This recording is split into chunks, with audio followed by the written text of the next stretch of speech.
South Carolina gets the news on, or I guess the news broke is, I guess, the best way to say it. They had gotten the news a couple of days earlier, but Drew Tuazama, addition to the roster, a edge guy, defensive end from UAB, and someone that really played all over the line of scrimmage for UAB. They had him inside, they had him outside. Talented guy, played, was a very productive, very talented, skilled basketball player in high school. Went the prep route, was at Syracuse, was at JUCO, was at UAB.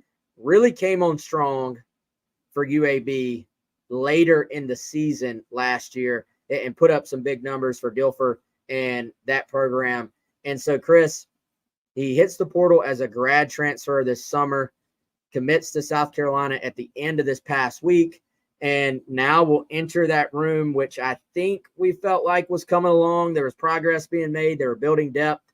This is just another piece, though, that could help them this season. What do you think is realistic to expect from Drew Tuazama now, like right off the bat, with kickoff being in less than 2 weeks? But then really, what are the expectations for week 6, week 7, kind of as this year progresses? So I think Drew Tuazama has the potential to maybe become a starter this season for South Carolina. Will that happen? I couldn't tell you. I don't even know if people in the building could tell you. I do believe, based on what I've heard, that the potential is there. As we know, the edge position does still have some questions. You feel better about it than you did in the spring, and one reason for that is because of the presence of Drew Tuazama, the presence of JT Gear, Desmond Yu taking a step forward, Brian Thomas and Tyreek Johnson taking a step forward, Jordan Strong coming back healthy. You feel better about it. But there's still an opening there for somebody to come in and take some snaps or even become a starter at one of the spots. So this is a kid listed at 275, Wes. We've heard he's more like 265, which is not small by any means. Plenty of size, 6'5", 265, great size for Drew Tuazama, former basketball player. So there's some athleticism there. The thing to remember is this, among others, when he comes in and he is practicing with the team, he has to go through the NCAA's acclimatization period. And so that means on day 6, you can be in full pads. Everybody goes through it every single year, whether you're a freshman, walk, doesn't matter. So he's got to go through that at South Carolina. What that means is on his clock, once he's in full pads, you are now pretty much into your North Carolina prep. And he has not had time to really get completely acclimated to things like in full pads. So he's played college football. He's been at JUCO. He's been at 2 college programs. He's not completely new to the college game, but it's an adjustment. You're learning a different defensive scheme. You're learning, how Sterling Lucas wants his techniques performed.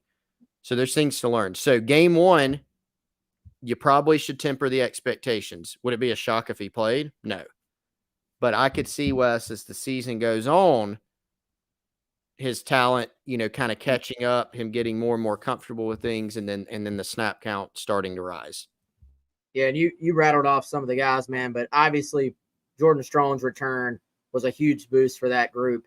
And then JT Gear, who was kind of running with the 2s, then was out there with the 1s when we were out there last. We only see that small viewing window. You got Tyreek Johnson still competing for playing time there as well. But, we saw Gear at the kickoff party as well. That's a good-looking kid, man. Like, I think that the thing with Strong, the thing with Gear and Tuazama, and then Tyreek Johnson, as he has sort of developed physically in his career, is those guys look like you want SEC edge guys to look. And then, man, I mean, seeing Des Umeozulu at the kickoff party as well, I didn't realize how just physically big he is at this point in his career. Looked like a guy who has added some strength, added some muscle in Luedecke's program over the summer. And obviously, we know Sterling Lucas, one of the best at bringing his guys along. So I'm ready to see what this group looks like against other opponents. Like, can they break down top SEC offensive tackles? We'll find out. But I think in terms of in-house progression, feeling good about your guys, feeling like you have a chance, I think it's played out about as well as it possibly could have this offseason. Yeah, it has. This isn't a create a player situation on NCAA where you can create John Smith, make him a 99 on everything, put him in the state of South Carolina and go recruit him and have a great chance of landing him. What you needed to happen, Wes, was you need to go out and get a couple guys in the portal who could play. You're going to be limited by who's in the portal, who's attainable. They've done pretty well in the portal, I think, with who they got. They've got some guys with multiple years of eligibility who can also immediately help this year. You needed Des Umeazulu to be what you thought he would be.